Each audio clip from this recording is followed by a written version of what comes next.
come out of the darkness of thinking, when was I going to gig again? Was I ever going to write a song again? Growing up without a dad in my life, I never really thought about it until someone in school would go, "Where's your dad?" I always dreamt of being on a big stage. I managed to get that opportunity. Didn't know what to expect until it quite happened. And I got on that stage in front of 3,000 people. It kind of didn't go, well, what you'd see in the audition edit on YouTube or whatever. It didn't go the way that I hoped it would, in a sense of, it was like a horrible situation to be in, but also an amazing one as well. And I didn't quite know how to take it, didn't know how to deal with the emotions that were going through my mind at the time. Set me up. It was basically like bullying me live on national television. This is full circle stuff. This has gone from James, you know, sitting on the sofa, playing on the PlayStation, having a bottle of red wine, not knowing what life's about, and I'm now on a big stage, opening up for a major boy band. And yeah, it was an amazing time, and I want to share that with you. So I've never been this vulnerable on camera before. I feel like I need to show you that the moon has a light side, but it also has a dark side. And today I'm going to show you both sides of the moon. So sit back and let me take you on a little journey. I've been living inside the shadows. I've been hiding from all these battles, and there's only you who can save me. Yeah, let's go.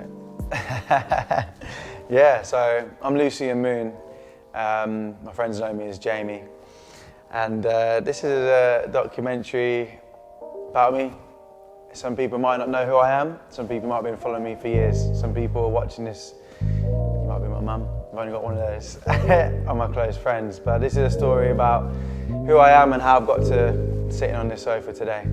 So music for me, I mean, I didn't come from a musical background. I didn't have anyone that was necessarily telling me to get in to do music. But something quite by chance happened. I was 6 years old, and it was the day before my 7th birthday, and my mum took me away on holiday to Benidorm, and ITV used to have a morning show called GMTV. They used to have a section called Fun in the Sun. They said just started doing. This is 1996. We're walking along the beach, and the presenter at the time, Sally Mean, had a little break from live TV, and she picked me out of the crowd. Had a little Lion King outfit on, and she said to my mum, "Do you mind if he introduces the next band that's coming on? It's a new boy band called Over 18." And Mum was like, "Okay." So the presenter was like, "Are you happy to talk on the microphone?" And I was like, "Yeah." She's like, all you've got to say is the next band coming up is called Over 18 with their debut song Shattered Dreams. Hi there, welcome back to beautiful Benidorm on our last day here in Benidorm. Now I'm joined by Jamie. It's your birthday tomorrow, Jamie, and you're 6 years old, is that right? Yeah. Now we have a great band coming up, and it happens to be your favourite band in the whole world. Who are they? Over 18 and Shattered Dreams. Over 18 and Shattered Dreams, that's exactly who it is. Ladies and gentlemen, Over 18 and Shattered Dreams! I did it. And then I introduced a couple of other bands. And that was my first ever kind of connection with like music and being real and being live. And I liked it, but I didn't really think much more of it. Carried on, and that was that, to be honest with you. All right, so it's 11:25, the morning of the support in Cardiff. I've not long got up and I'm doing my morning rituals, so got a couple of cups on the go here. Been doing my salt water. I've also just got the kettle boiled and I've been making my honey drinks, my lemon. So we're gonna get it all mixed in now. Yeah, we literally got it about 2:30 in the morning. Woke up at 8:30. Obviously I'm not going back to sleep now because I'm too excited for the day. And yeah, we're just literally just getting ready for the day. This is what I normally do, to be fair, before I do a gig. I've got like all these, my little concoctions, got my turmeric, got my ginger, got my nebulizer, literally everything. But yeah, ready to start the day and I'm looking forward to it. Let's go. I'm feeling good, I'm feeling excited. I mean, it's only like my second time in Cardiff, so like to be here and coming to do a show like is a bit mad. And let's be honest, this is my biggest show that I've ever done in my life. Like it's 9,000 people, and I feel like I've got some new fans already. Some Westlife fans are converted, so I'm actually feeling like kind of like I'm excited, and I'm also feel like I've got some connections there as well as my family there. I've come over from Ireland, my mum, my girlfriend. Got these people here already looking forward to seeing me, and I don't even know who they are. They're adopted fans. So yeah, I'm excited actually. I'm just excited. That's all I can really say. I'm not nervous because like people ask, like, do you get nervous before you go on stage now? I think because I've done so many shows, it doesn't really bother me anymore. Like I'm just like, let's do it. This is the more people the better. So I'd rather do that than. So we've got V behind the camera. Like say V, he's like sing to me right now. I'll be like. But I'd rather sing in front of 9,000 people, so yeah. So growing up as a child, it was just me and my mum from the beginning. More than happy with that. Born in Doncaster, but I had my first birthday in Northampton, and that's where I pretty much lived. I've lived, shall I say, all the way up to today. But growing up, my mum, although she didn't do music or anything like that, she loved music. Growing up, always listening to Gabrielle. Listen to Lionel Richie, like all of these artists. Music was always around me, but it was never really more than that. It was never really, something that I thought, I want to do music, It's strange that seemed, but it must have been through the influence of my mum playing music all the time, that it was in my subconscious. I just was waiting for it to kind of come to the forefront. And yeah, I did have a great childhood. Grew up with a lot of good friends around me. When I was 3 years old, I remember going out onto the street I lived in as a cul-de-sac, and the first people I met, I'm still friends with them today, and I remember the first thing they ever said to me was, "Who's your football team? What team do you support?" And didn't even know what football was. So they made me pick Manchester United because that's who theirs was. So could have been anybody. Could have been Grimsby. Could have been anybody. And that was kind of the life I had. I was influenced a lot by my mum, which I think in a way was a good thing. Gave me a lot of good qualities. With my manners growing up, and just cleaning my room and little things like that. Growing up without a dad in my life, to be honest with you, I never really thought about it until someone in school would go, "Where's your dad? Why is your dad not at the school play?" Or, and I would just be like, "I don't know. I really don't know." And I remember sometimes I come into school and I go, "Mum, like, where's my dad?" I remember the first time I ever asked that. My mum obviously didn't have a clue what to say, but then she obviously had it ready, and she pulled out like a picture of me and my dad, and she was like, "This is your dad. Obviously, your dad's, we're just not together, and that's that really." And I was like, "That's fine. I'm more than happy with you." Like, Mum did everything for me, took us away 2 holidays a year, so it didn't bother me. But it kept on coming through when I started playing football. Like, why is your dad not here watching? But it never actually bothered me. I'm grateful like that my mum just, did everything. She was both parents, so it just didn't affect me at all. And this is Jamie's mommy. Looking scrubbly because she hasn't really got herself dressed. I'm just going to pack my suitcase in a few minutes and Jamie's Ferguson's holidays. So, Merry Christmas.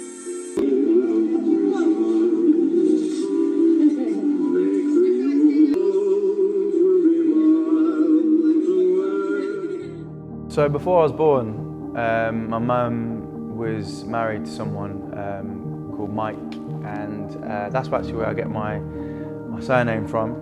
She kept it, and they broke up, but they remain friends, and to this day, I'm still in touch with him. He was someone who, even though my mum and him weren't together, come up weekly and talking about the football times. I remember actually once we needed transport for the football team, and he bought a taxi for the football club, some old taxi, and he used to get about 8 of us just thrown in that. So he was always there for me as a distant male figure. He would come up, but He wasn't always there, but he didn't need to be. But it was nice to have someone who come up on his motorbike. Sometimes he lived in Surrey, so he'd come like an hour and a half nearly every weekend for about 10 years. He bought me my first mobile phone when I was 10. He bought me my first car when I was 16. Yeah, so that was like someone that I had in my life, and the only other person that I had in my life as a kind of male figure was my uncle, Uncle Mickey, who got on really well with, little short 5-foot Irish guy, and yeah, he was great. But besides that, again, I was quite only because I was an only child, I didn't really think much more than that, and yeah, just got on with life, I guess. So yeah, my Uncle Mickey, he was that guy, and he's not just saying it because he was a family member, but he was literally that guy. Wherever he went, if he walked into the pub, whatever, he's that guy that everyone wanted to talk to. So if you go down and see him, because he lived down in Surrey, you didn't really get to see him because you'd be with him, but he would be talking, everyone would be queuing to talk to him. He's just the funniest guy. You know, he was someone that I took a lot of inspiration from that side of things. And I think I find myself like these days, even saying little phrases that he does, and you know, like yeah, he was just someone that, you know, it was a pleasure to see, you know what I mean, and having someone he knows family. And I kind of used to say actually, he was just like the male version of my mum, really. Like they're very similar. Like, What's that? It's a biography. What this is? Yeah, this is, yeah, because it's something I've always wanted to do in my life, and I'm so sure now the book is going to be a bestseller.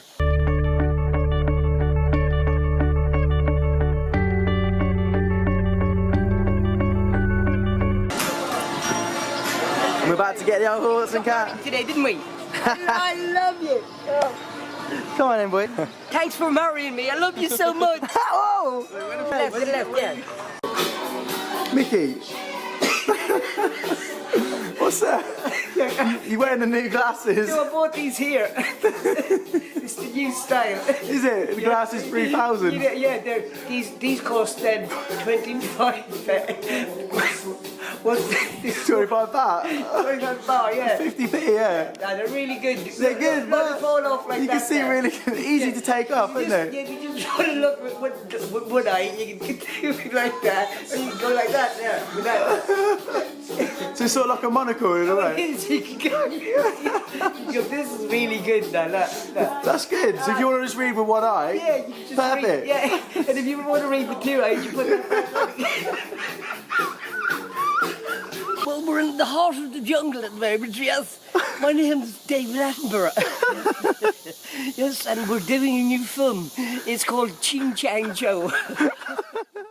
So when I was 10 years old, my mum bought me Craig David's album, Born to Do It. And I didn't really know who he was, but then at the same time, he was the guy on the scene. He was winning all the Brit Awards. You know, he was this very inspirational British R&B artist. And I was used to listen to his songs on repeat, the album on repeat. I remember one of his songs is called The Boogie Man. And I always used to thought it was called The Boogie Man because that's how naive I was. I didn't know a lot about things really. I just, went to school, played football with my friends. But one thing I noticed myself doing was singing his songs in my room, making sure I could listen. Could my mum hear me? Because I didn't want her to hear me because I was very, very shy, very embarrassed. I didn't want her to know I sang or even was trying it. And I remember one day she actually snuck in my room, and I've got the picture where I'm singing into my old CD player remote, just on the edge of my bed, and she took the photograph. Obviously, afterwards, instantly, I'm completely embarrassed, but it was out in the open then. It was kind of like, I felt a bit of relief, because now my mum knew I sort of like singing. It allowed me to actually start being a bit more vocal.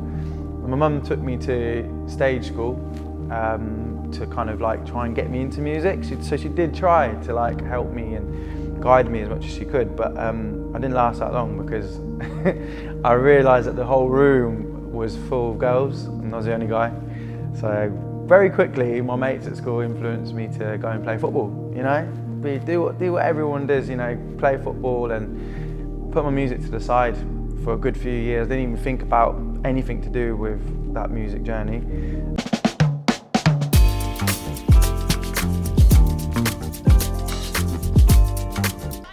Hey! Hey! Come on! Yes!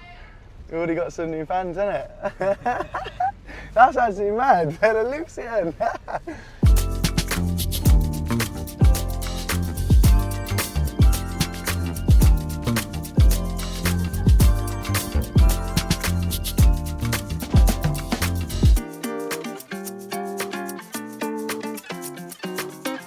Right, so in 3.5 hours time, we're gonna be on that stage, which is mad. It's gonna be full, there's gonna be like 9,000 people here, all obviously looking to see Westlife and Lucy and Moon. But yeah, it's crazy. It's my first time doing a show like this, and what an iconic place. Literally, Tom Jones has been on this stage, Lewis Capaldi, Harry Styles, everyone you can think of has been on this stage, and next is gonna be myself. We're on at 6:30. Come on, boys. What do you think to that? It's all right, isn't it? No, the little crest on the front, moon on the front. My girlfriend, bless her, she's got her nails done. She's got a fucking little moon on the nails, isn't it? Yeah. Welcome to my crib here at Cardiff Castle, baby. I'm gonna try and sell them. Might get like 10 grand from each, you know what I mean? Backstage with Lucy and me. Westlife? What? Nah.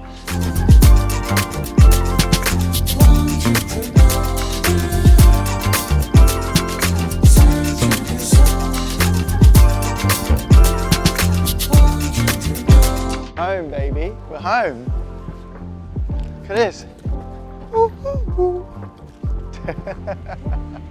Yeah, this is wicked, man. This is mad. We literally drove in, me and V drove in, right? And he's like, Westlife fans already there. And they're like, Westlife? And I was like, oh no, oh, it's Lucian. And I was like, shut up. I was like, no, I was like, yes, hey, yeah. Grime music started coming out. So the first waves, you had your Skeptas, your Wileys, your DJ Ironics. All of these guys, like Tinchy Stryde, they were all coming out.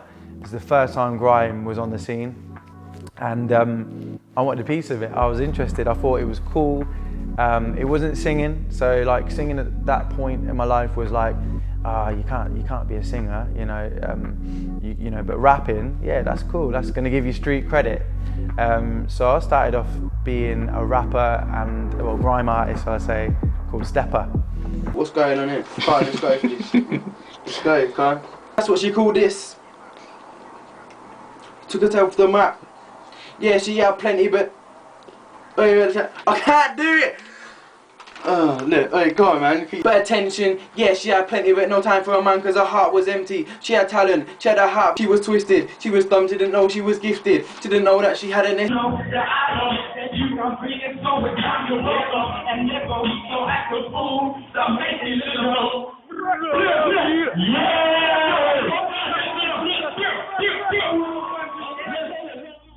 And yeah, that actually really took off very fast. Got into a little crew, it was called North End Critics. We started doing shows everywhere, and then there's a local place where I live where we actually opened up for End-Ups. So they'd just come on the scene with Better Not Waste My Time. And yeah, we got booked to open up for them. I remember hanging outside the back with Dappy, Talisa and Fazer, and Dappy was just like really nervous, and we weren't. Like, we were just up for it. And then we opened up for Skepta.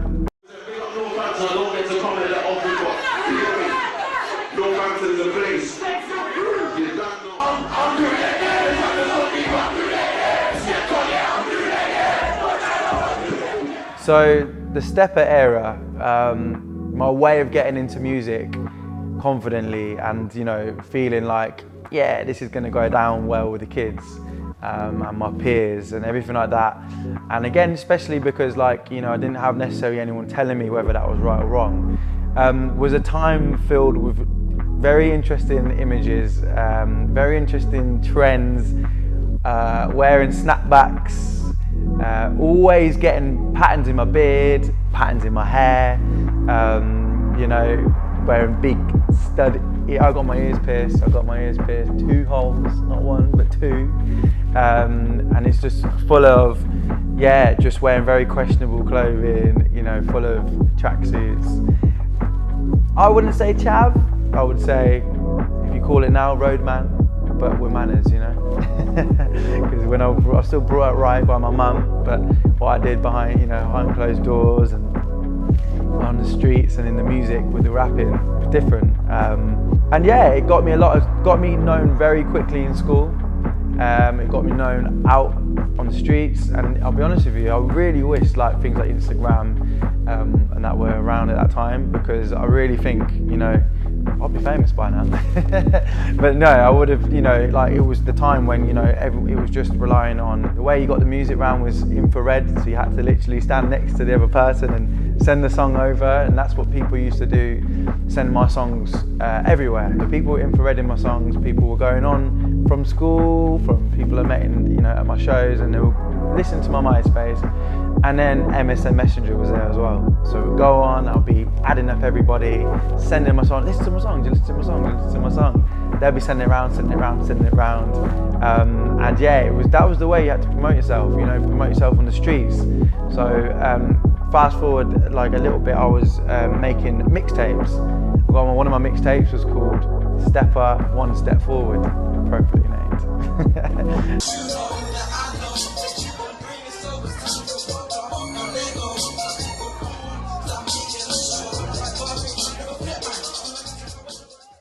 So in the background, I was seeing a particular girl who was like, I thought was the love of my life, and singing started coming back around. I was always singing in the showers, but none of my guys knew that. None of the grime guys knew that I did it. And then one day I went to my producer's house, and I had this song called "The End," and I was like to my friend, "I'm gonna sing the chorus." Now this is before Drake was doing his thing, right? This is before Drake was even on the scene, and he was like, "What do you mean you don't sing, do you?" So I was like, "Yeah." He's like, "Go on then." So I was like, "Look, turn around, don't listen." So I sang this chorus. He's like, "Said it was forever," like that, whatever, and he was like, "Yeah, that's alright, you know." So I was like, "I'm gonna rap the verses, don't worry." So I did this song, and then boom, I released it, and that was it. That was the beginning of my actual singing. So when I was 16 years old, when I actually publicly started comfortably singing to people, and that was it really. It just went on from there. I was still in my crew. And then when we used to do shows, I was the guy that sang the hooks. So sang the big choruses, and then everyone would go and spit their bars. I'd spit a bar as well, just to make sure I was still cool with the guys in the audience.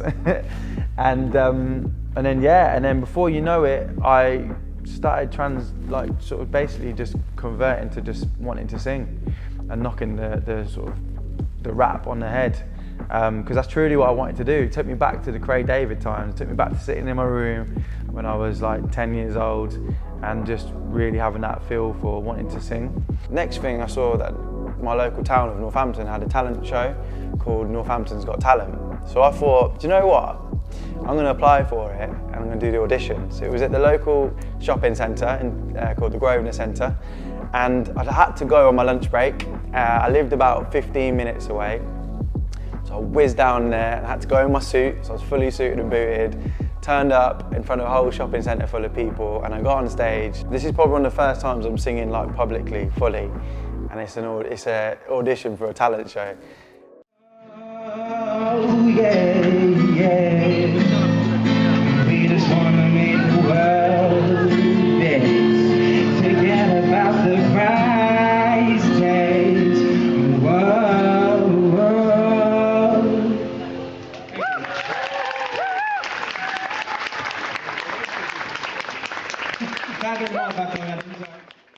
I got through, and I managed to get to the finals, and that got me a really good taste for wanting to sing again. I didn't win, I think I come like third, but that was enough for me. I was like, do you know what, this is it, I need to do it.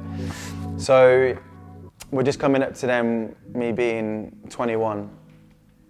And then I had another distraction. I met my dad for the first time ever. My mum discovered him through LinkedIn of all places, and they had that to deal with, and that took a lot of my time up. And that was a whole weird thing for me anyway in my life, because I was just like, hadn't really, like, you can't miss what you never had, basically.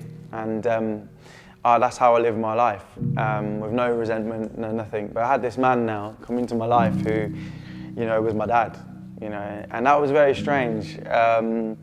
And it was just on the cusp of when I was just finding myself as well.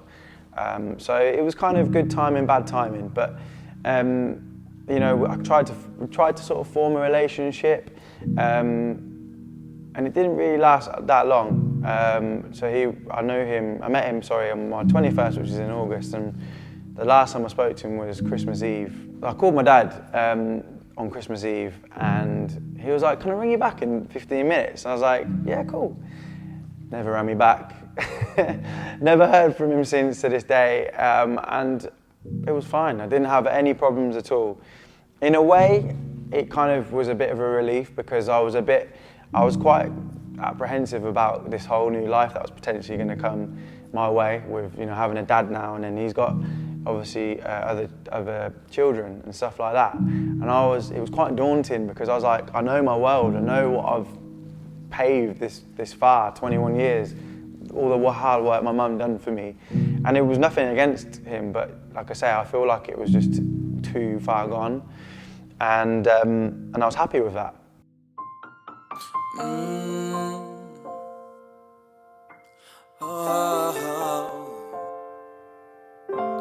You used to call me, no.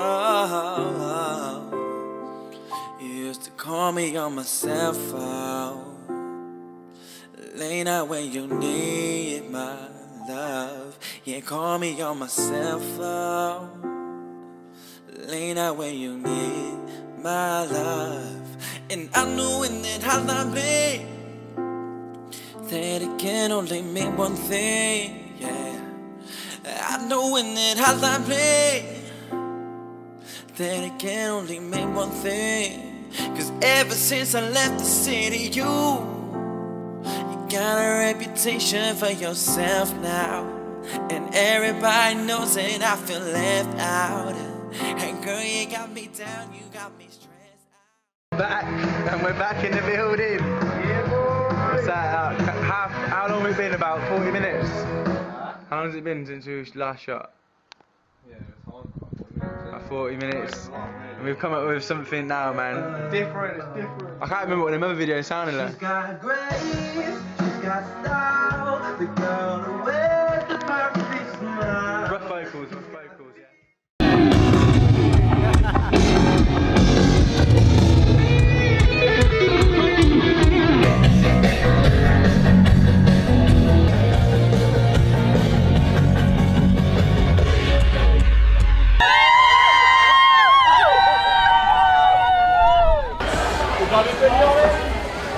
Sing the song as it is, because you know that you do that, you're on track. You know you're not. Yeah. You know, you do what you want. You're the artist, man. You do what you fucking want. Yeah.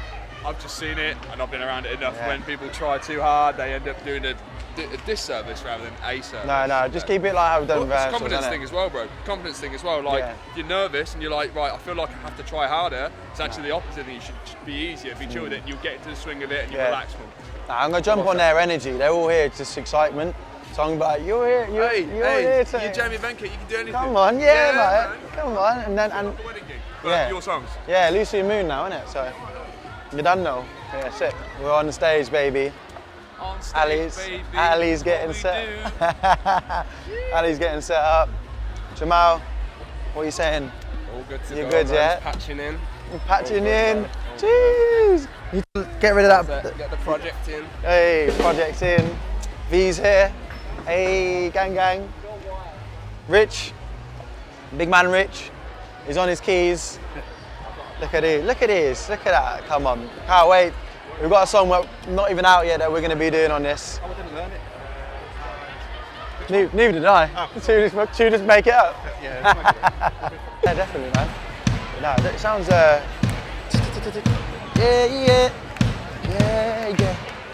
Can you hear that in your ear? What I just did? I can. So. Ooh, ooh, ooh, ooh.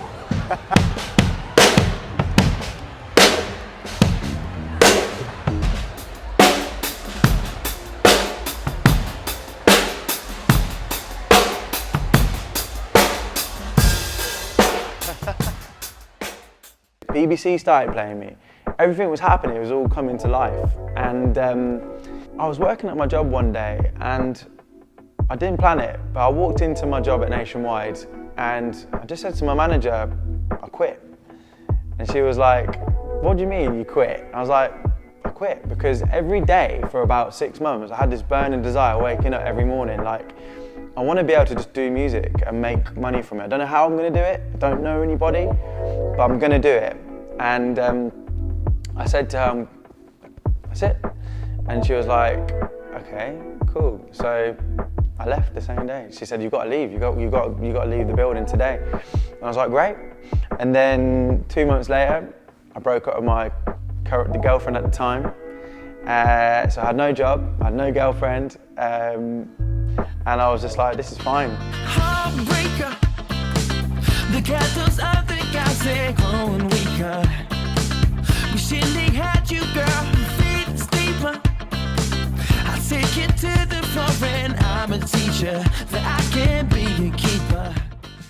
It's March 2015. I've been unemployed for a little bit.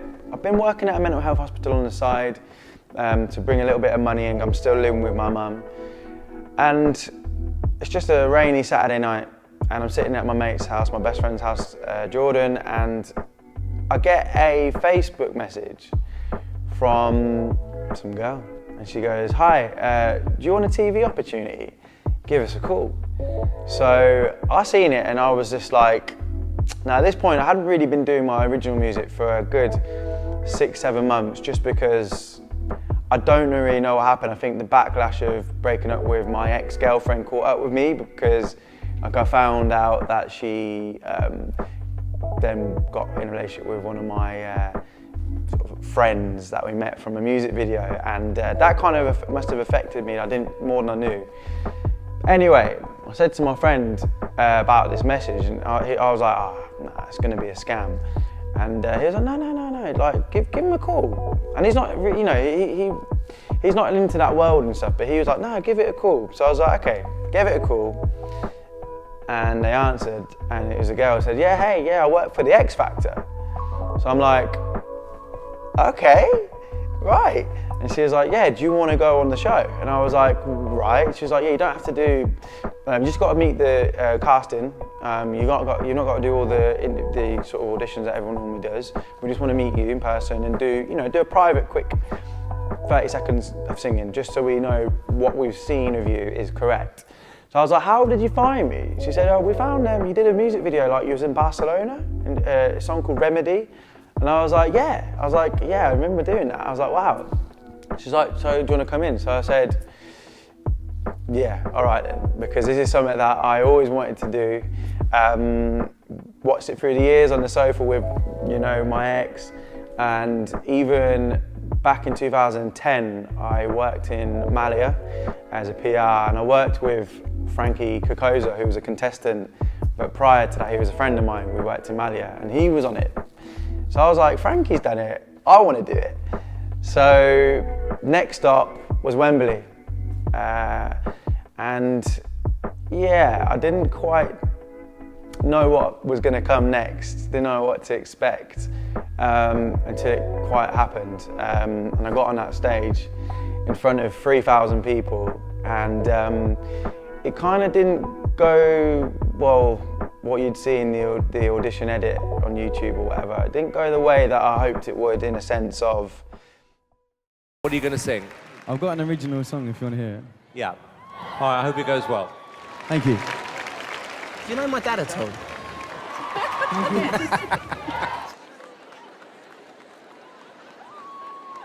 Heartbreaker. Look at those other guys, they're growing weaker. Wishing they had you, girl, now feelings deeper. I wanna take you to the floor and I'm a teacher. Come on, let's go. I go how to go home. I just want you to dance all night. I just want you. Thank you.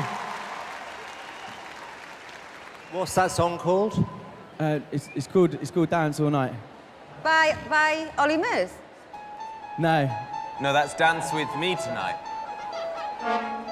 Look, Jamie, it's like you've been watching Ollie for years.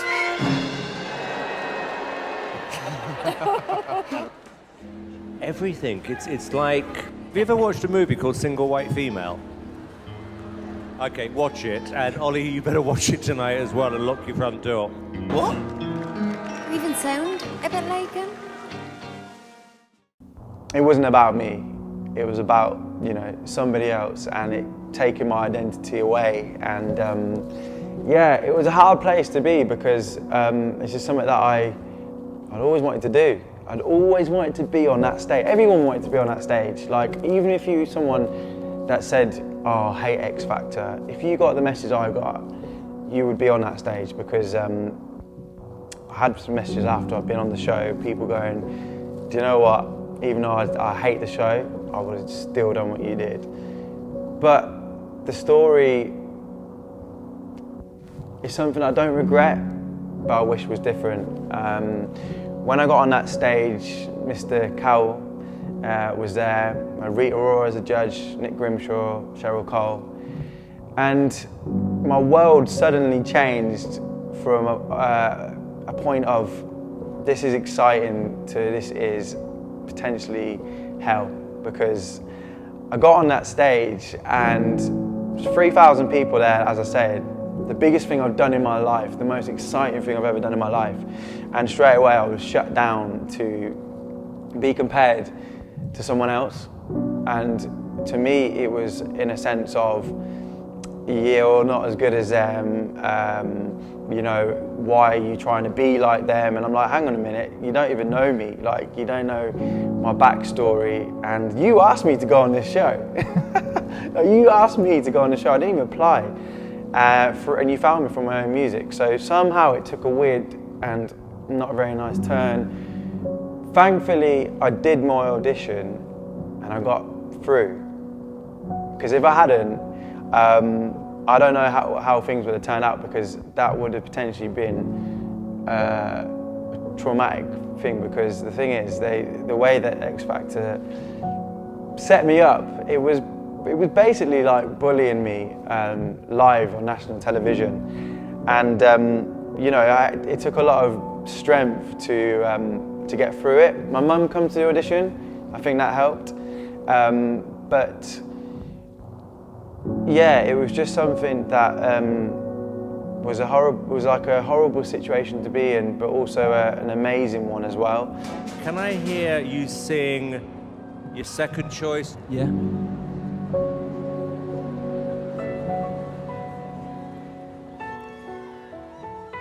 Oh no, yeah, yeah, yeah. I got my eyes on you. Yeah, everything that I see, I want your high love and emotion endlessly. I can't get over you. You left your mark on me. I want your high love and emotion endlessly. Come on, hey, here we go. This is that ice cold myself, but then why go? This one for those good girls, stay your masterpiece, styling, wilding, living up in the city. We got chicks on, ain't saying the wrong. Gotta kiss myself, I'm too pretty. Come on, I'm too hot, hot damn. I'm gonna police and then fireman. I'm too hot, hot damn. Make a dragon wanna retire, man. It's like girls in Hallelujah.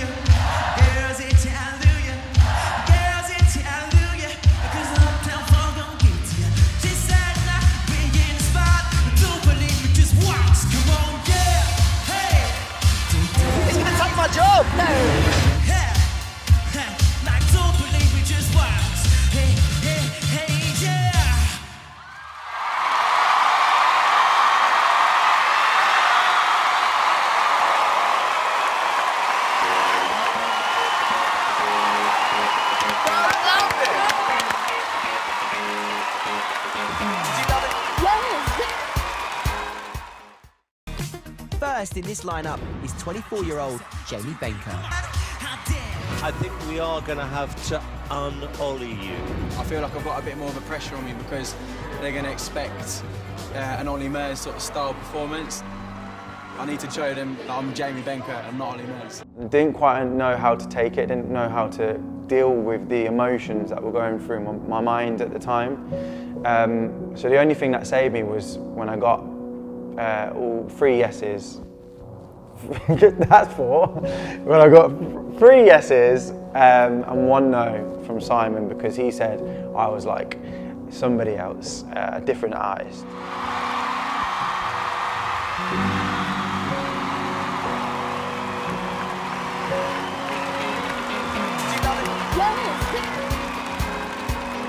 During your energetic performance, you've got the audience going. I mean, people were up dancing. That's a sign of a good audition. I think you did well. Thank you very much. Thank you. It's just scarily like Ollie. Look, Jamie, I thought the second song was better than the first song. I think we are going to have to un-Ollie you.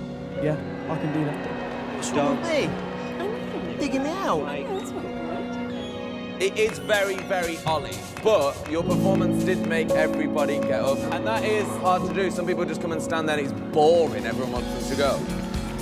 I have to give it to you, your attitude and your energy and your cheekiness. You know what, I like how you made it your own. Good job. Okay, let's vote. Let's start with Cheryl, yes or no? We did invite 3,000 people to help us out, and I can't ignore them, so I'm going to say yes. Thank you very much. Yes. Thank you. It's a yes from me. Come on!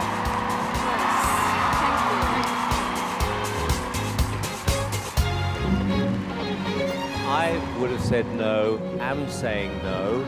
Oh, sorry. You're through. Thank you very much. Okay, thank you, Jamie.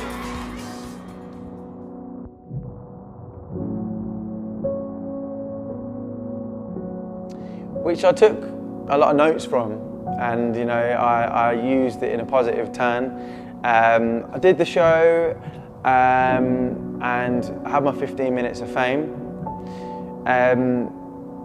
But the only thing with being on the X Factor and having that 15 minutes of fame and having such an extreme high was then soon accompanied by an extreme low, because I remember watching the show when you go and watch your audition, and I'm excited. I've not told anybody about that I'm going on this show. I'm sitting there with my mum, and once they aired my audition, within 30 seconds of my audition ending, I looked on my Facebook and I'm tagged by loads of people. The Sun had posted an article about me. I didn't even know they knew about a drink driving ban that I got the year before.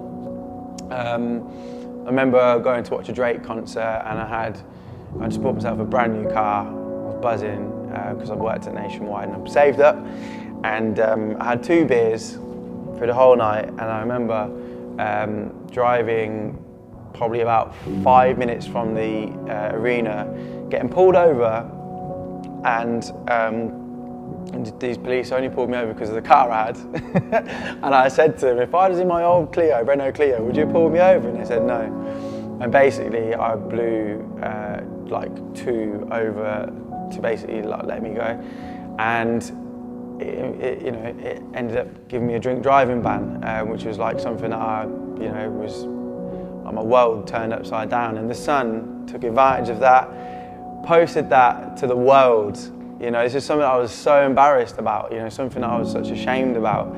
And I had this high of being on TV, like arguably my dreams coming true, to then being in the paper, being in the Sun, being in the Mail Online, being in the Radio Times. Everyone was talking about my drink drive ban, as well as being compared to this artist as well, and I was just like, what have I done? What have I done? What have I done to myself? Why have I put myself in this position when I was happily just plodding along, making music videos with my mates, instead of taking the stairs, took the lift and put myself into a lot of stress and a lot of, you know, trauma. My time on the X Factor, you know, I believe was premeditated to be something that I thought it was, but it really wasn't. So my time on the X Factor was overshadowed quite a lot on my audition, because as soon as I got on the stage, they compared me to a certain artist, Ollie Murs, which I'd never tried to be like in any aspect at all.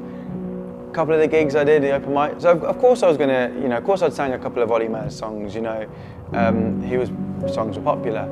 Didn't mean I wanted to be like Ollie Murs, didn't mean I wanted to look like him or anything. When I got on that stage, Simon, that was the first thing that he talked about. You're too much like Ollie Murs, you know, and it didn't help they presented the show at that year. From the moment that researcher said to me, we found you on the internet, we found one of your songs, your original songs, Remedy, it was all a lie. Every single word of it was a lie, because what they really planned was, this guy looks like Ollie Murs, and we're going to exploit him, and we're going to take it to the top. We're going to get views from this at his expense, at my expense. They didn't care about my thoughts, my feelings, what the aftermath might be of that. And before I went on stage, I had pre-interviews with the TV, because obviously they build up a story of you. And all they wanted to talk about was Ollie Murs. And I said to them politely, look, I don't want to talk about Ollie Murs. I'm here to be me, to be Jamie Benkert. That's why I'm here today. And they're, no, that's fine. We're not going to be, okay, all right. And I was like, look, I told everyone I'd like this already. Like, some other people talked to me before about Ollie Murs. And I said, look, I don't want to do it. No, that's fine. And they was like, look, camera's not rolling. What do you think about Ollie Murs anyway? Like, do you know what I mean? And they acted really casual and calm, and they said, like, you know, yeah, we're not even filming, the camera's not even on you. Little do I know, there's a camera over there. And they were like, yeah, what do you think about him anyway? I was like, he's cool. Yeah, he's cool. He's like a lad. He's someone that you'd hang out with, you know, in a pub. You'd have a beer with him. You want him to be your mate or whatever, you know. Like, I'm sure there's people that want to be like Ollie Murs. In the edit, the actual phrase when I said like Ollie Murs was used about 7 times. If you're a video editor and you see this, what I'm talking about, they stitched me up a treat to make me look like I was obsessed with this guy. So when I went on that stage, Simon, all the judges already knew what they were going to say, and I didn't have a clue. So when you see my audition, I hesitate to sing. That was me singing one of my own songs to no music, even though they had the music, because I sent them and I said I might sing my own song. I mean, seriously? My name's Jamie Benkert. I'm a healthcare assistant at I love Ollie Murs. How you doing, Ollie? You right? Lovely to meet you. How are you?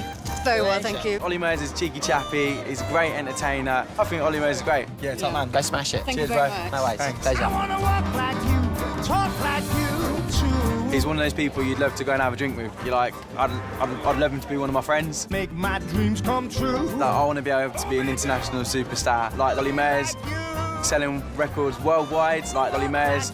Talk like you. I want to be going on stages all over the world like Ollie Murs, selling out arenas like Ollie Murs, and being able to enjoy what I do, enjoy my passion. The next step for me was I'm on a phone call with OK Magazine, People Magazine, all these magazines, and all they want to talk about is that I'm compared to this other person. And it was such a hard one to play because I had to not look like a villain. I didn't want to look like this villain who was anti-Ollie Murs or anti anything like that, but I also wasn't pro because that's not what I was there for. So I had to keep, it was really hard to keep a balance on, you know, coming across publicly pleasing, but also staying true to who I was. And next up was going on This Morning and live TV, live interview.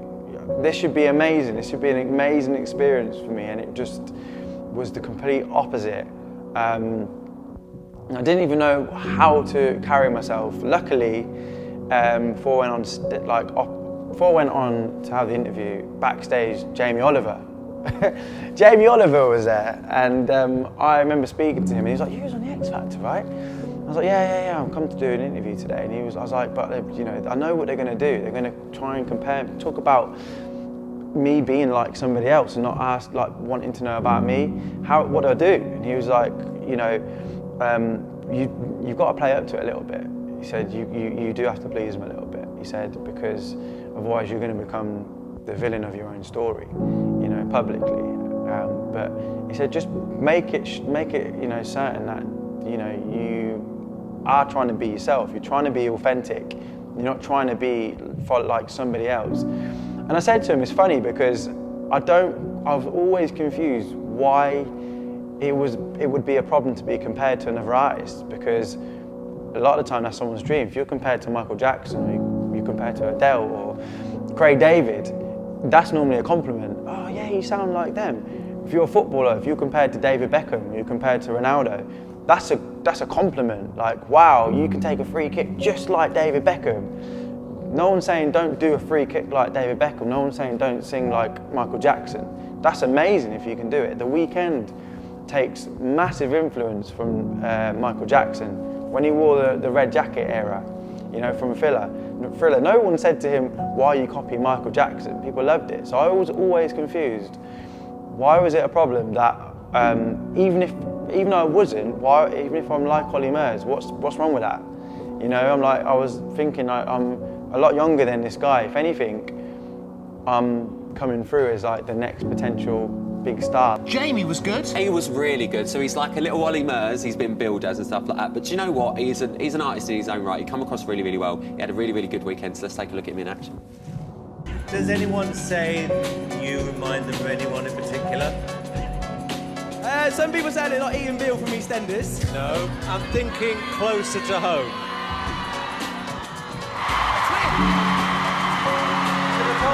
You know what? I like how you made it your own. Good job. You're through. Thank you very much. Congratulations. Jamie's here now. Do you think it worked in your favour or against you? I think it's made me quite an interesting topic overall. As a singer-songwriter, I thought, you know what? It's a great opportunity. And actually, you know, he's not a bad person to be compared to. And what you do have is his stage presence. You loved performing on that stage in front of that huge audience. Most people would be terrified, not you. No, do you know what? People were saying, you're nervous, and obviously you had the elements, but I could hear the crowd backstage and the energy. I was like, I'm ready for that energy. I just want to get out there and just. Hello everyone, you know, and I'm Jamie Benker. Let's just do this. Did you love it? I'm not gonna lie, I did. Yeah, it was fun. It was fun. Well, you should do. Well, good luck. We look forward to see where this takes you. Thank you very luck. much. Lovely to meet you. Thank you very Rylan, much. thank you very much. Thank Thank you. I'm nervous for him. I'm really nervous for him. I know how much he wants this. And it was such a strange time to deal with, and it really made me think, and it really made me have to step back and question my whole music career, because off the back of doing the X Factor, I put on my first big show in my hometown. I sold it out, 250 people, and it was an amazing night. And I don't know why I had a bitter taste in my mouth from the back of it, because although there was all these people wanting to see me, they were seeing me potentially in my eyes for the wrong reasons, because it was off the back of this whole X Factor hype, the whole comparing me to Olly Murs. And I was like, no, that's not what I'd signed up for, because what about going back to singing in my room when I was 9 years old, you know, singing to Craig David? What about when I was Stepper? What about when I turned into, you know, just doing singing? What about all of those times? Like, people didn't know about that. All they saw me about was this 15 minutes of fame. And what it did is it made me retract from music. And you know, at this age, I'm 25, and I didn't really want to do it. Although I was riding the hype, I was getting Instagram followers, tried releasing some music, and all I was getting was Olly Murs, Olly Murs, Olly Murs, and I had to pull the plug for a couple of years and rethink the plan. All right, can you hear me okay? Yeah. All right, so we're doing sound check at the minute. We're doing a line check, so it's a little bit different to a sound check. They're not able to hear what we're doing out the front entirely, apart from Ali on the drums. Everything else is running through the mic, through my ears. I've got a little pack down here, and yeah, we're just making sure Rich on the keys is sounding good, Ali half on the drums, a guitar, sorry. Jamal is our musical director, so he just makes sure everything is working all right for everybody. And as you can see, we've got a lovely little audience ready to go. We've got 1 hour to go, and then we're on the stage, baby.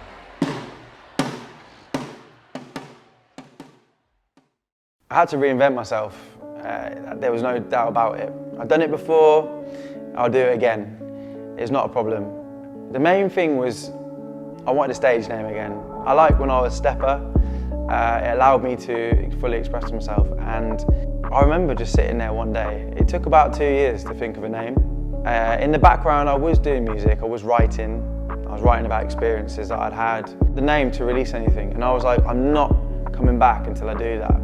And then one day I was just sitting in my lounge and no TV on, not looking at the phone, and the name Lucian popped in my head out of nowhere. And I was like, I like that name actually. Why have I just thought about that? So I googled what it meant, and it means the man of light.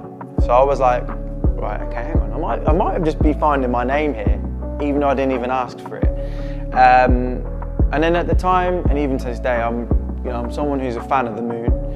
And I'd said for a long time my music is quite dark, dark chords, very heartfelt, like strong pop, heartbreak songs. So I was like, do you know what? Lucian, the man of light, Moon.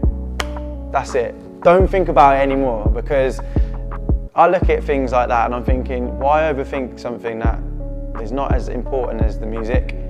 But 2020, Lucian Moon was born. Was it good? I end on that song.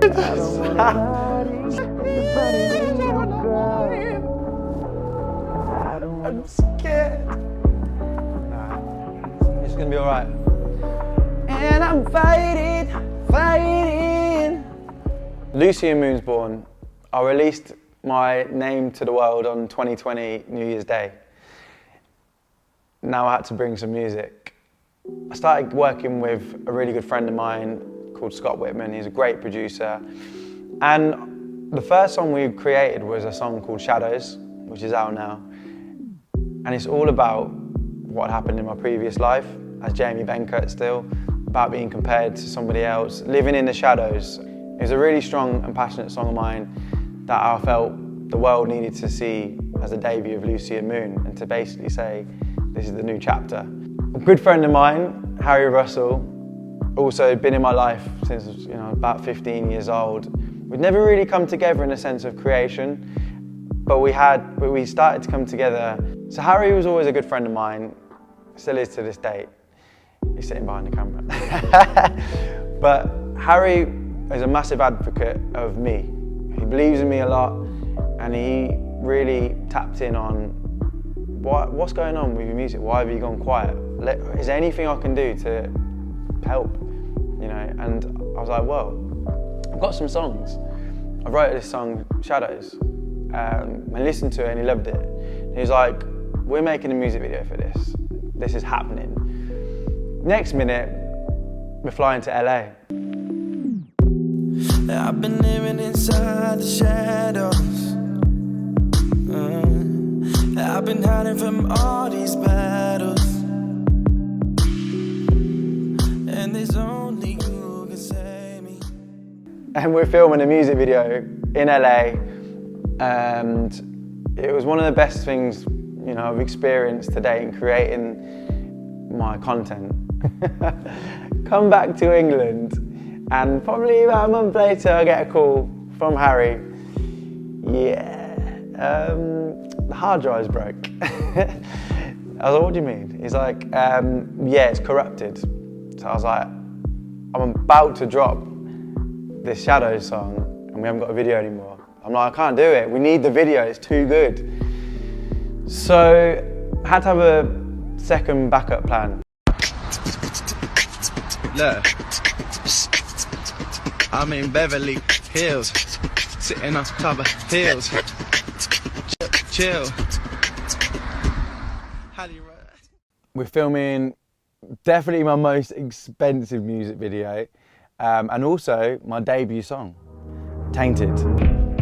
Why do I let my emotions emotions get the better of me. Why can't I just see how you do feel, how you feel? So Tainted is an interesting song for a couple of reasons. Firstly, again, it came from a real place. It came from a real life experience that I had with a female who was also a friend, and that's why it was a bit of an interesting one.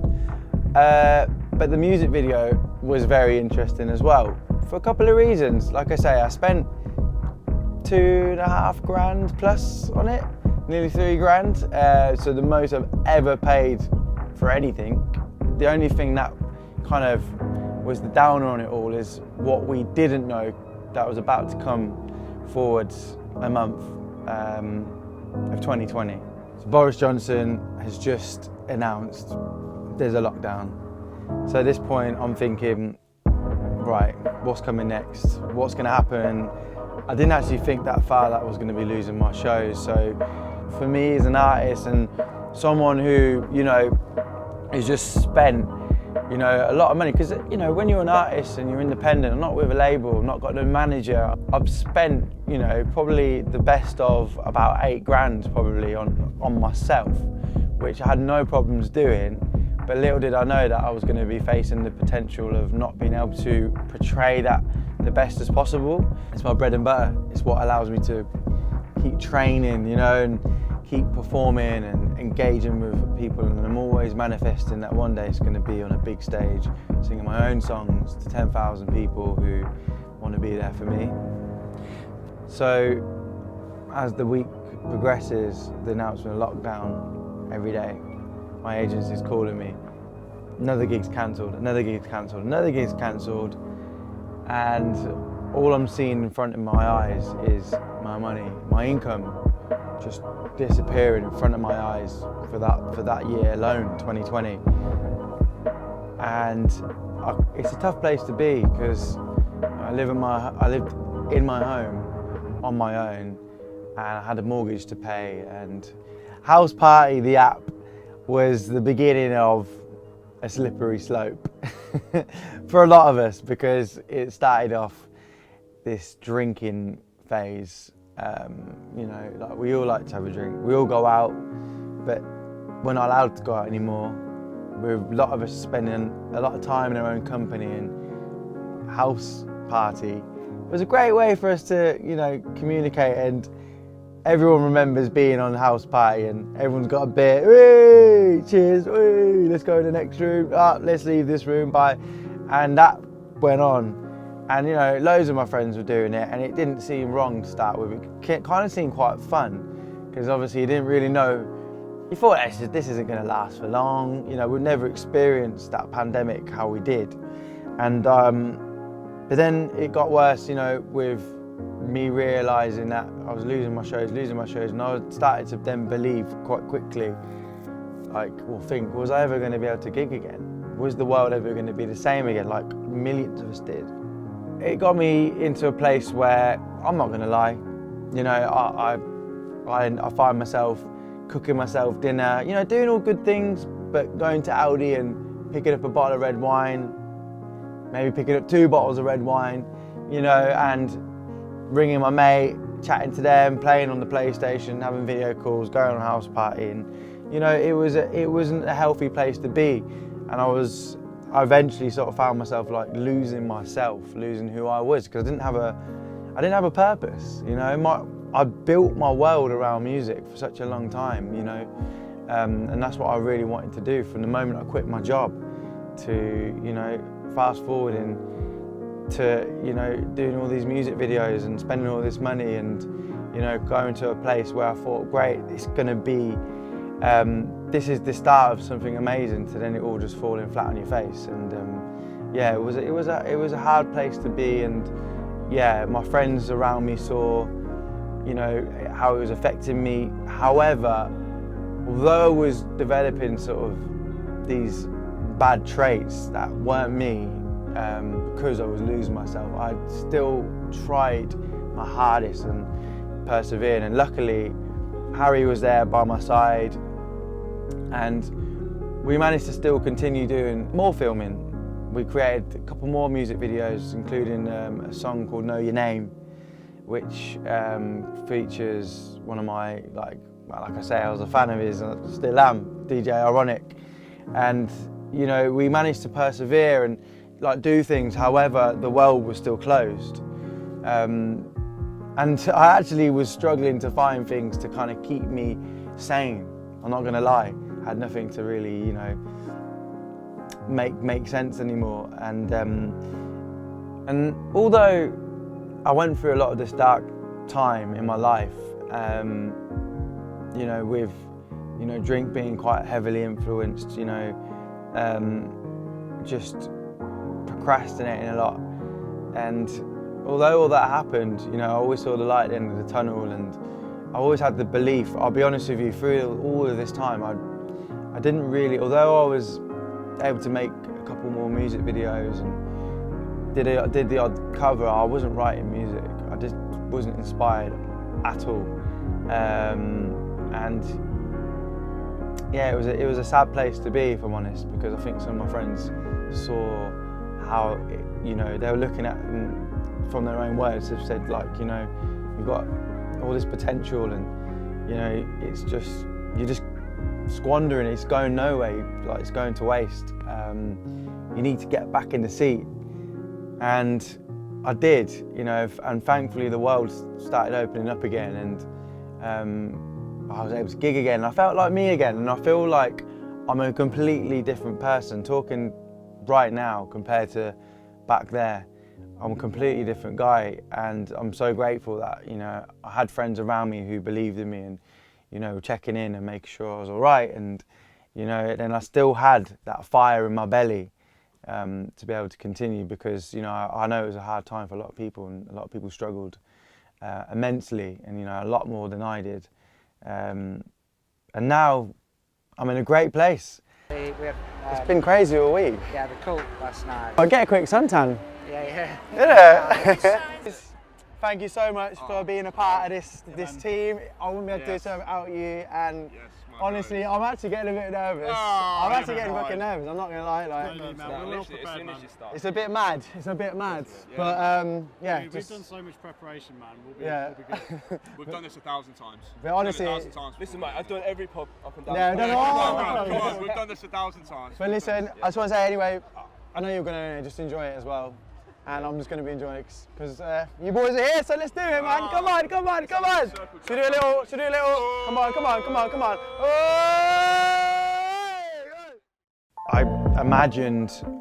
I always dreamt of being on a big stage, and I managed to get that opportunity. It actually come to life. You know, I come out of the darkness of thinking, when was I going to gig again?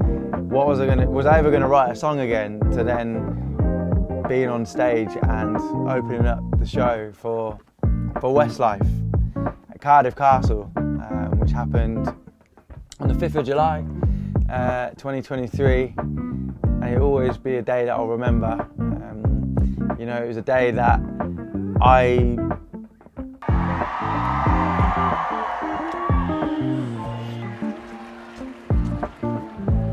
Cardiff, how we doing? We feeling good?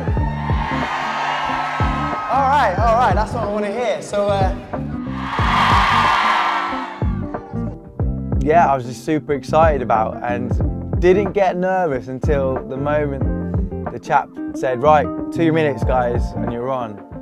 Up until that point, you know, it's just like, yeah, this is what it's about. And then when I seen the crowd of people out there who are now, not all of them, but there's a lot of people that have become new fans of mine, new followers, and you know, supported me since. When I saw them out there, I was like, wow, this is, in my head I've always said, the more the merrier, and it is true. Like, I'd rather, like, sitting here right now, like, I feel a bit awkward if I started singing to you know, the camera right now. But if there was 1,000 people, 100 people in the room, that's easy. You know, I think it's probably because there's more eyes. You think, you can't focus on all of them, so you just do it. And obviously it's something that I just enjoy doing. But yeah, when we then literally was about to go out, we got the 2 minute call, I looked out and it was full. Literally everyone was there. You know, don't get me wrong, they weren't there to see me, they were there to see the boys, Westlife. But I couldn't have asked for a better crowd, because the moment I walked out and I said, Cardiff, how are we feeling? You good? The roar I got back was like crazy. And all through our set, we did a half-an-hour set of my own stuff, no covers. The crowd's waving, like, I didn't even ask them to start cheering, waving. This is full circle stuff. This has gone from James, you know, sitting on the sofa, playing on the PlayStation, having a bottle of red wine, not knowing what life's about, to I've got it together, I'm feeling good, I'm looking good, and I'm now on a big stage, opening up for a major boy band. And yeah, it was an amazing time, and I want to share that with you. So sit back and let's have a watch. Do some music for you.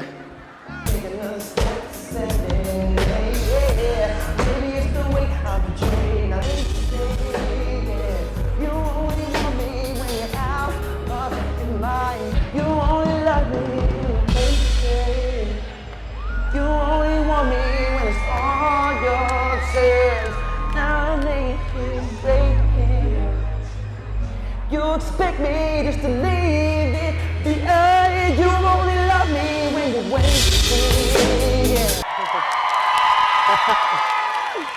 Wow, thank you very much. Who's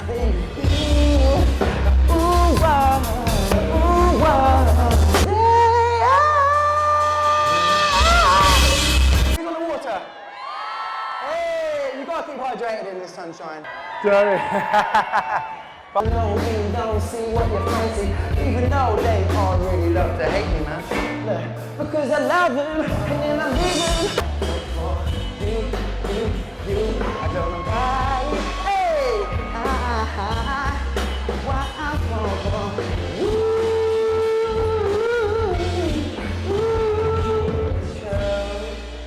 It's not to get confused, but this one's for you.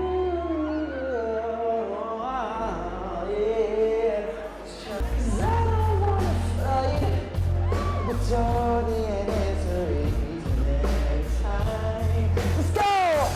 Baby, you sit with me, you know it's love, it's true. Baby, you sit with me, you know it's true. It's never been enough to you. Now I feel like such a fool. You know it's true. It's never been enough to you.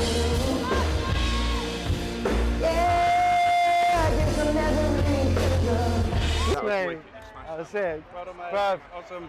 Woo! Well done. Smashed it, man. Come on then, you big bastard. Was that alright? Yeah. So good. That was so good. That was wicked. I'm like, I don't want it to end. They were amazing. They're literally amazing. Like, it felt so good, man. Cheers! That was so good. Oh, man. I didn't want to come off. I literally like could have done another hour. Like, That's motivation for the headline set. yeah, man. That was crazy. What's really cool, which you probably didn't see, there was a signer doing all the signage to your tracks. Really? Yeah, at the side of the stage. What, like, Yeah. what, like doing sign language? So anybody, Oh, wicked. Yeah, I know, yeah, that's amazing. Right, Cardiff, it's done. That was amazing. Honestly, I actually didn't want to leave. I actually want to go back. If they call me back now for an encore, we'll do another 10 songs. But that was actually amazing. It's my first like ever real experience of like playing in front of a big crowd. And I've got to say, I think I got given a special gift because these Welsh are amazing. They've got so much energy, so much passion. And I think I've got some new fans. I actually literally looked at my Instagram, like, not being that guy, but it was just amazing how people found me. And yeah, literally, went from, so literally all these people just started following me now. Like, it just keeps coming. Crazy. So thank you so much if you're a new follower. And look, it's just the start of the journey. So here we go. Next up, the O2 in Wembley, baby. Hey! Hey, well thank you so much. And what's your name? Karen. Karen, lovely to meet you. Enjoy the rest of your night. Lovely to meet you. Speak to you soon. Take care. Yeah, please, I'm going to get on the back through. Okay, quick, go.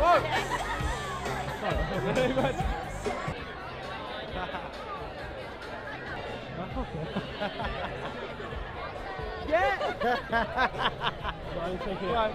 Right. You're really sexy, yeah? Did you enjoy the show? Yeah, lovely. Thank you. Where's the phone? Oh, there. You're amazing. Lucy and Moon, yeah. Can I have a picture? Of course you can. I need my foot. Really? Wait, is he Who's taking it? I'm on. Take care. You're a second favourite to West End. Any advice I would choose to give someone who wants to get into music and taking it back to the Stepper days, you know, when I was like 15, 16, I think the main advice I would say is, well, firstly, believe in yourself, you know, and remember, like, literally anything's possible. You know, I can sort of show you, like, I'm still at the early stages of it, but because I persevered and I was consistent, I've managed to now get to this place, this next stepping stone. And that was through just believing, and even when you're in the dark times and you feel like, you know, you want to give up, as cliche as it sounds, the beauty of that is it's actually true. You have to persevere, you have to keep going. You know, even when you think that, you know, it's not, you know, there's too many people that are better than you, or this person's going to get that instead of me. It's not true. You know, the difference between people that are successful to people who, you know, the people that disappeared the next week is that they stuck at what they wanted to do, and that is so true. It doesn't matter what that is. If you stick at it, you will get to where you want to be in the end, and you will experience things that will then shape you and define you and make you better, because the end goal you want to get to, you're going to experience a lot of things because you aren't ready for that until you experience the lows, you know, the stresses, the traumas, the strains, the letdowns, the no's. All of that gets you thick-skinned and tough to then get to your goal, which then you're going to look back and unfortunately sometimes people never get to see that. Is that alright? Yeah. No, thanks. Woo! That's one, brother. Thanks, brother. Thanks very much. I appreciate that a lot, man.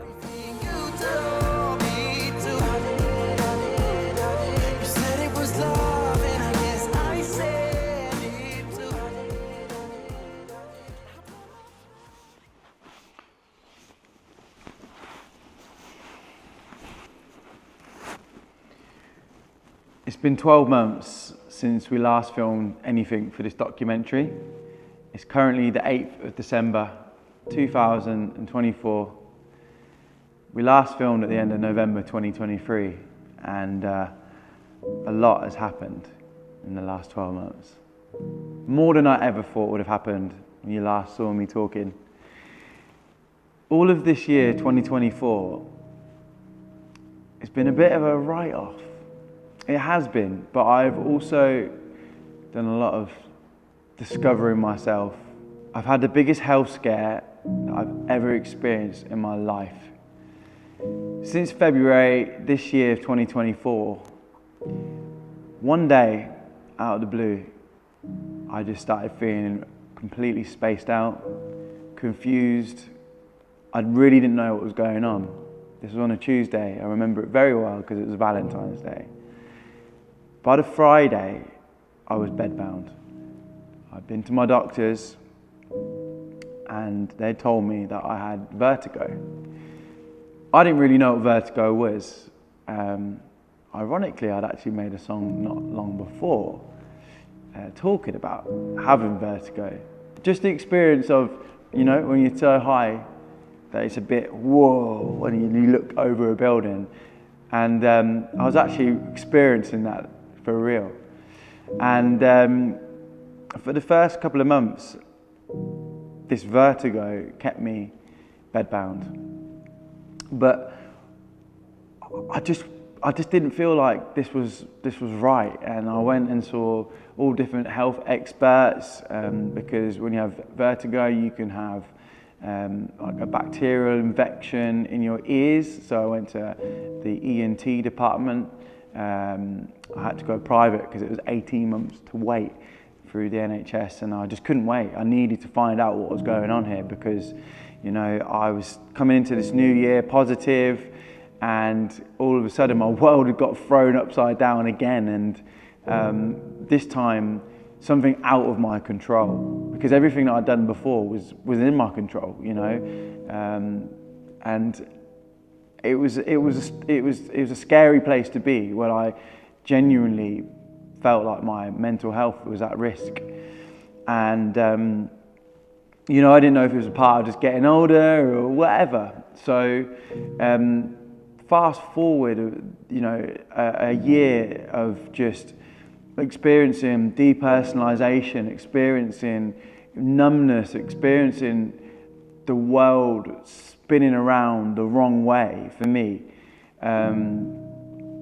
It's been the toughest year of my life mentally to deal with, and what I have come to find out around 3 months ago, I decided to take the steps into therapy, and because this was starting to become really mentally challenging, the day to day, there was not one day this year where I didn't feel strange, didn't feel spaced out, didn't have to really control my thoughts and really understand, you know, what I was doing on a day-to-day basis. Like I say, I felt most days not like Jamie. I felt depersonalized, I felt numb, and like I say, the spinning and anxiety levels have been 10 out of 10. I've never experienced anxiety. I've always been someone that's been quite a happy-go-lucky guy. And to experience anxiety, you know, 10 out of 10, you know, to the point where you experience fear and you don't know why. That's been the worst thing about all of this, is I've not known why. So I took myself to therapy, to a woman in Northampton called Ella McChrystal. So Ella is incredible at what she does with therapy. Therapy is something that I never thought I would do. I've been this type of person that, like, look, I'll just get on with it. It's not a problem. I can block it out and just keep moving forwards. But there is a time when you just have to realise that you can't do that and you can't help yourself. You need someone else to help you. And do you know what? Therapy is great. It's fantastic. It has allowed me to understand myself. And what I've been told that I've actually had all this time is PTSD. So I've been suffering all year with PTSD. And it's a mixture of a lot of things. It's a mixture of losing my Uncle Mickey suddenly when he passed away on Boxing Day. It's the experiences from when I was a child. There's a lot of things that happened when I was a child, including I was in a car crash when I was 6 years old. And a lot of things have added up to the point where PTSD has kicked in. It's come and it's everything's caught up with me, and it's been a hard one, but it's one that I've had to deal with, and I've actually managed to learn a lot from it. And through having therapy, I've been able to address situations that I probably put to the back of my mind. They've come to the front now, and I have the PTSD still. It is getting better. What I have done through all of this is I've not given up, and I've still persevered. I've still gone out and done my shows where I could. There was a lot of times where I was bedbound and I just couldn't go to a show, for example, and I couldn't do anything. I didn't even want to talk to anybody.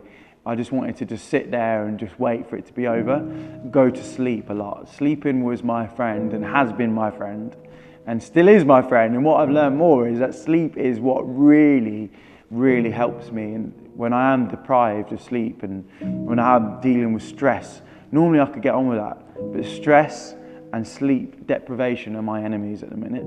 And I've had to learn to kind of slow down where I can.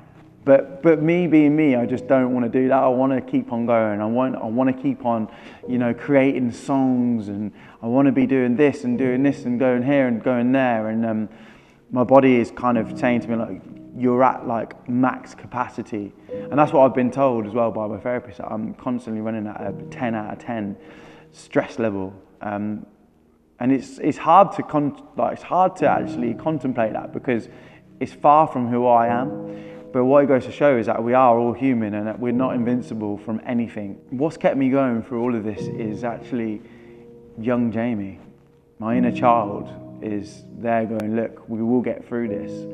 And I'm having to keep on connecting back to, you know, the happy, carefree, positive, optimistic Jamie, because what I've experienced this year is easily something that could have just, you know, turned me into a really negative person and really doubting and just someone who could give up on the world.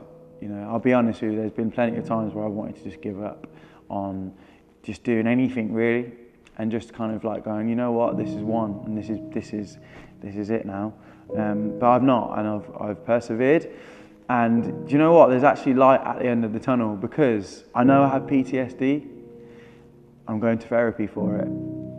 I know that there's so much more I want to achieve, and it's just the beginning.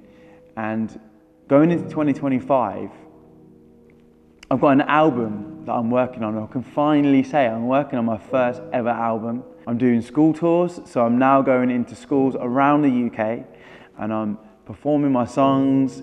I'm talking about mental health. I'm giving them inspiration on how they can become, you know, whoever they want to be in life. And this documentary is even going to be going shown in schools around the UK throughout 2025, a shorter version of it. And I'm so proud of it. I'm so proud of the fact that I'm actually at a place where I'm making an album, I'm working with some incredible people on it, and I'm going to be touring in 2025, performing my songs around the UK, hey, hopefully further abroad. And that gives me a lot of hope. So I just want to say thank you for taking the time to listen and understand me a little bit more. And this is just a small fraction of so much more that's going to be coming. And I'm so excited for you to be on the journey with me. Thank you for sticking by me all these years. If you're day one, you know who you are. If you're new, thank you for joining me. And if you're just discovering me, there's so much more to come. So I am Jamie Benker, also known as Lucian Moon. I am a creative. I am a happy, positive person. And that's all I want to ever bring to this world is positivity, happiness, and love. 2025 and beyond, let's go.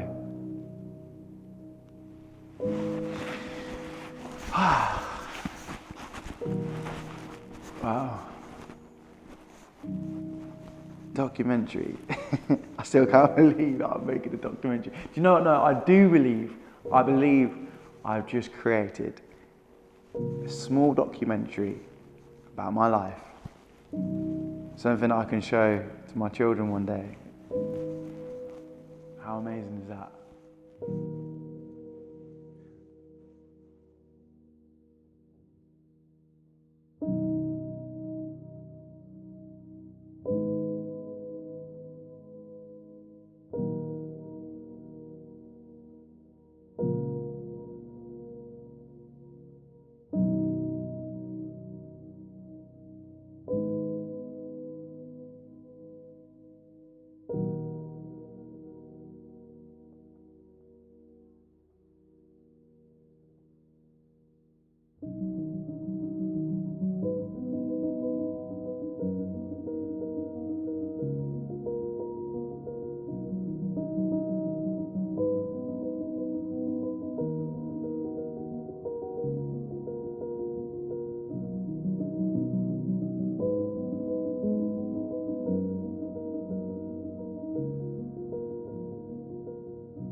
Living very hard.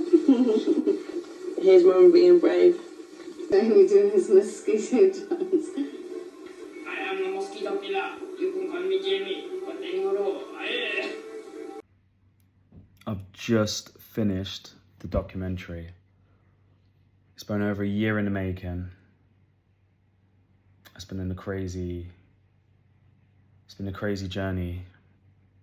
But over all the years, spending time with Jamie, getting to know him, becoming best friends, and shooting all of his music videos, traveling to multiple countries, spending a lockdown.